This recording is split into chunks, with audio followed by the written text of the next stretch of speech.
ফ্রিজের জন্য পাড়ার লোকের হাতে কেলানি পর্যন্ত খেলাম। কেন? ফ্রিজের সাথে আবার কেলানির কি সম্পর্ক?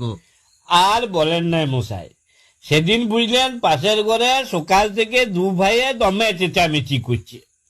তো আমি অনেকক্ষণ ধরে শুনিয়ে শুনিয়ে আর থাকতে লাগলাম। দিয়ে ওদিকে যে পরে বললাম, বলি শোন, তোরা এত মুখে মুখে না চেঁচাইয়ে ফাটাফাটি গুতাগুতি লাঠালাঠি যা পারবি কর, যত বরফ লাগবে আমি দিব, তোরা ঘষবি। আমি নতুন ফ্রিজ কিনেছি, বরফের অভাব হবে না।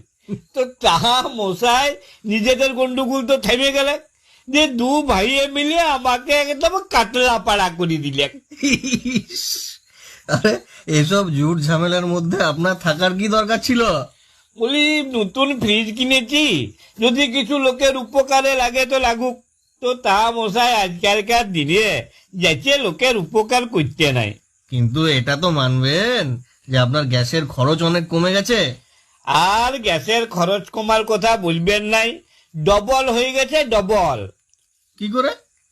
এই যে আমার গিন্নি কি করে, কালকে রান্নাটা আজকে করে রাখে, বলে যে গরম গরম রাঁধবো আর খাবো কি, তাইলে ফ্রিজ কিনেছে কিসের জন্য?